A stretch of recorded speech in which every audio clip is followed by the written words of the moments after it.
Every now and then it's important that we take a step back and ask ourselves, how did we get to this place? Why is this happening? And for me personally, I was in the second year of med school, and my life was quite dull. And it was dull because I was focusing a lot on studying. I didn't have time for much else. It was basically go to university, focus on what they were teaching, and then get home and study for the next exams. And I didn't even have time to socialize or go out because I was one of those kids that studied a lot.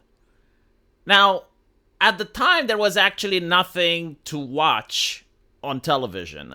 Gone were the days of Battlestar Galactica, Lost, Stargate, Prison Break, and there was almost nothing to watch besides a couple of shows like South Park.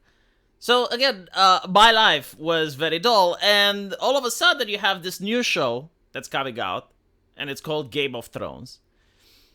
And it's quite captivating. It's very interesting. They're dealing with themes that other shows do not dare to touch. And I'm not talking about the fact that they were showing Booba on the screen, but in the first episode, you have Khal Drogo forcing himself on Daenerys. And I'm like, well, that's pretty dark. And the reason that I found it interesting is that it was historically accurate. Like, it actually shows how nasty humanity used to be in the past, so we can appreciate a lot about being in the present. And on top of that, you also had the fictional fantasy elements, the dragons and the magic, and behind the walls. So it was a very interesting show. And the thing that fascinated me the most was that the writer actually got it. Like, the writer actually understands history. He's not like, most American Hollywood actors or Hollywood writers that are like, well, history is about between good and evil. Like, no, he actually understood the shades of gray. Like, for instance, when Dany is stuck in the desert and she is asking for these merchants from a city to let her in, one of them actually does do the kindness, and in order to repay him, she murders him and steals all his shit.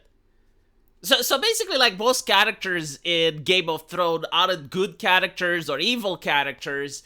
They are characters that try to simulate humanity. They are characters written by someone that understood history and knows that people behave in certain ways, placed in certain situations. Like, they may be kind in one way, and then they may be evil in a different situation, even though it's the same person. And it gets even more interesting when you actually read the books. Like, for instance, the abolition of slavery is a big theme in his books. But unlike most Hollywood writers that would be like, okay, well, we abolished slavery, now we can have the 2024 American utopia, all problems are fixed.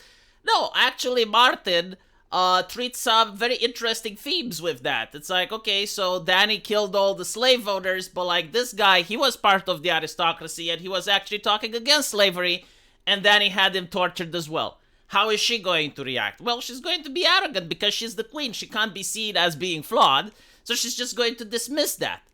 Oh, now her dragons are killing children. Like, how is she going to react? Well, again, she's going to react with a lot of arrogance because she's the queen. She can't be seen as making mistakes, right? So even though Dany at that point in the story was supposed to be a good character, you get to see that the writer gets it, and he's trying to show that no, in the real world, there is no good and evil. You have people, and people can be flawed, people can be arrogant, even though, like, you're rooting for this person, they still do bad stuff.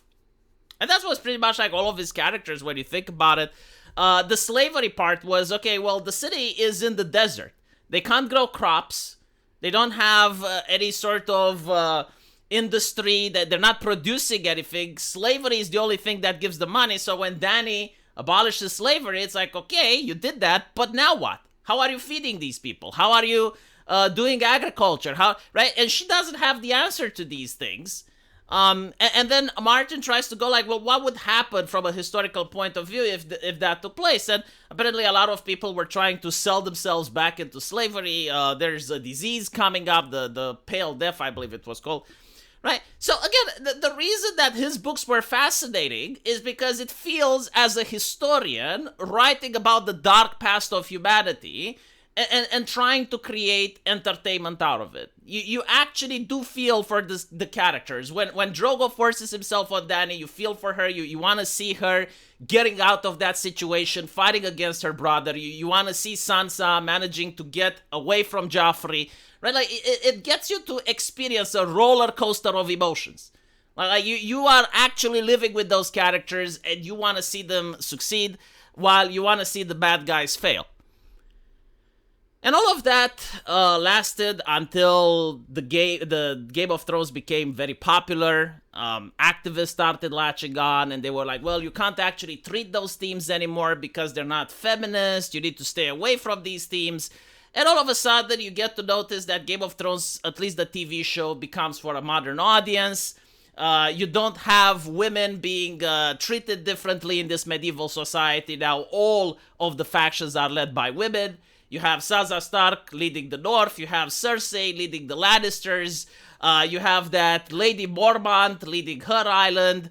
You have Lady Greyjoy leading, right? So all of a sudden, everything is feminine. Everything is powerful.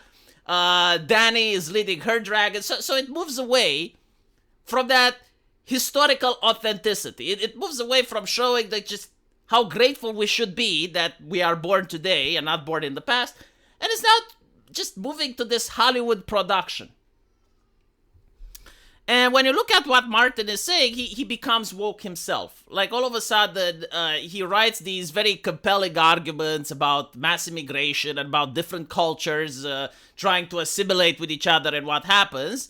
And now he's like, in a quote, well, yeah, but that's just writings from my books. In reality, like, of course you should vote Democrat. Of course there should be absolutely no checks at the border. Like, what, are you crazy? Are you some sort of bigot? So, like, all of a sudden he is on board with all of the social justice activism. All of a sudden he becomes this progressive individual that is absolutely nothing like the original author used to be, or at least the way he presented himself to the world, as a person who understands humanity, who understands history, both the goods and the bads, and he's just trying to create good entertainment.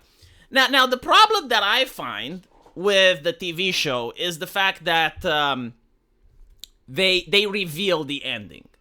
So it's obvious that George Martin was trying to keep some of these things secret, like hold the door.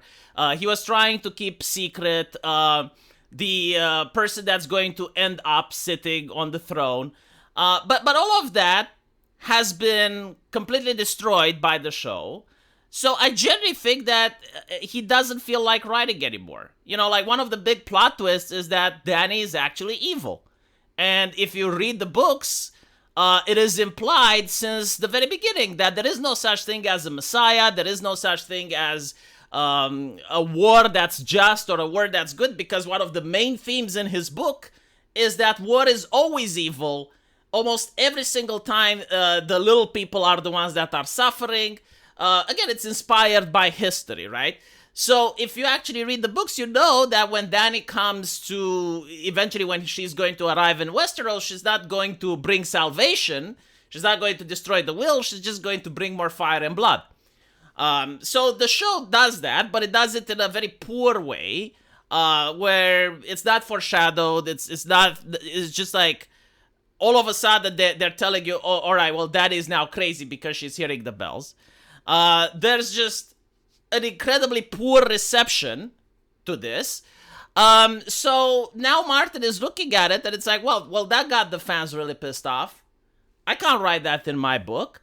And since the way his books are written, so that one thing flows from another and you can even predict stuff like the Red Wedding if you're paying attention, I don't think he can change the ending. And I think he may have been trying for a while, but has most likely given up.